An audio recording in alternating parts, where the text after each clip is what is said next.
جو جبہ و دستار میں اور امام شریف اور یہ جو منظر پیش کر رہا ہے، تو اس میں اگر ہم غور کر لیں تو آج ماشاءاللہ جو دورہ حدیث شریف کے جامعہ حجویریہ جو سیدی فیض عالم کا ادارہ ہے، یہ آج پہلا دن نہیں، ان کو دستار اور جبہ اور ڈگریز یہ چیزیں نہیں ملی، اس کے پیچھے 8 سال کی محنت ہے۔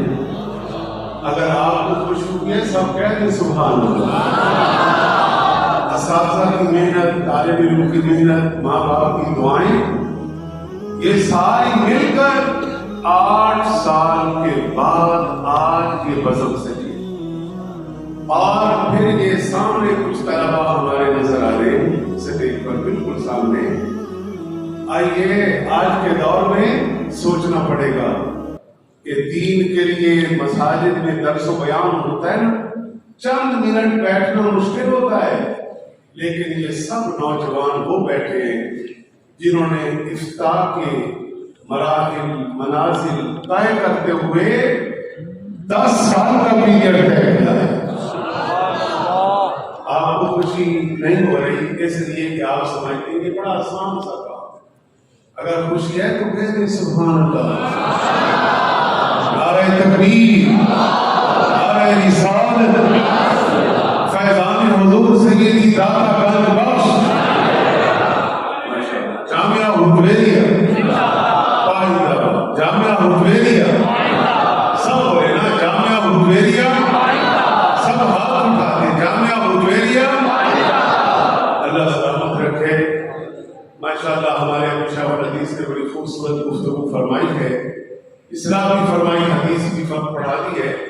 ابن ماجہ شریف کتاب العلم سے ایک حدیث کا تھوڑا سا حصہ عرض کرتا ہوں کہ آپ چونکہ بہت بڑی ذمہ داریوں کے ساتھ میدان میں تشریف لے جا رہے ہیں تو تھوڑا ان الفاظ میں غور کر لیں۔ اس میں ہماری اصلاح بھی ہے، ہمارا پیغام بھی ہے، اور ہم نے آگے کرنا کیا ہے۔ سنیے، حضرت عمر رضی اللہ تعالیٰ عنہ جب آپ امیر المؤمنین ہیں، اس فان کے مقام پر آپ تشریف لے گئے، اور جب آپ وہاں پہنچے تو مختلف عامل گورنر بھی وہاں پہنچے۔ تو مکہ المکرمہ میں جو اس وقت گورنر تھے ابن ابزہ، وہ بھی وہاں پہ پہنچے۔ تو حضرت عمر رضی اللہ تعالیٰ عنہ نے پہلا سوال یہ کیا، سب کی توجہ ہے؟ بس توجہ سے سن لیجئے، جو دورہ حدیث میں تھے انہوں نے اس حدیث پاک کو پڑھا ہے اور دیگر بھی سن لیتے ہیں۔ تو میرے عزیزوں، بات یہ ہے کہ حضرت عمر رضی اللہ تعالیٰ عنہ نے پوچھا حضرت نافع بن عبد الحارث سے کہ مکہ المکرمہ میں اپنا نائب کس کو بنا کر یہاں عثمان کے مقام پر پہنچے ہو؟ تو انہوں نے کہا کہ ابن ابزہ کو۔ آپ نے فرمایا وَمَنْ ابن ابزہ؟ ابن ابزہ کون ہے؟ ابن ابزہ کون ہے؟ انہوں نے کہا کہ جناب ابن ابزہ ہمارا غلام ہے، اور اس غلام کو مکہ کا گورنر بنا کر یہاں پہنچاؤں آپ کے پاس۔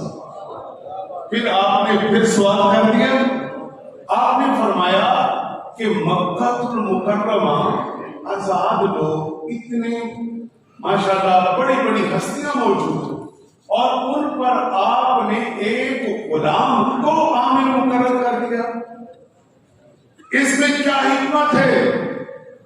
تو اب یہاں پر حضرت نافع کے لیے وضاحت کرنا ضروری ہو گیا تھا۔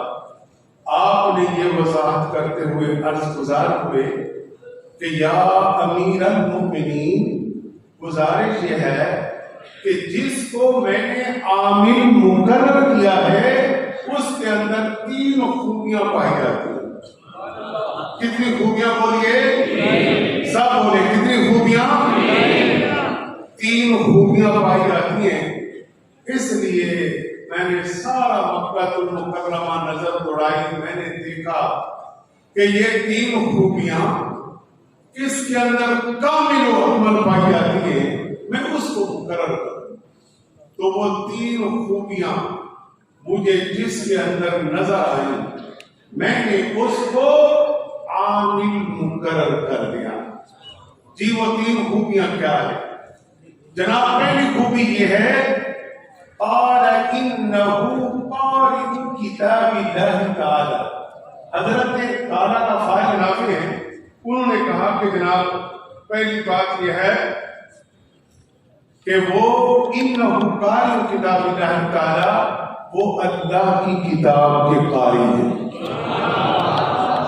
اندازہ کریں آپ اس معنی میں کہتے تو باہر سے لوگ ہیں انہ قارئ کتاب اللہ تعالی، وہ اللہ کی کتاب کے قاری ہیں. اس لیے میں نے دیکھا کہ کتنا قرآن کا علم مجھے رکھتے ہیں، پھر ان کو مقرر کیا. دوسری خوبی یہ تھی کہ عالم بالفرائض، علم المیراث کا علم رکھتے ہیں. تو میں نے کہا یہ مسئلہ کو پیش آ گیا تو اس کا بھی فیصلہ کر لیں.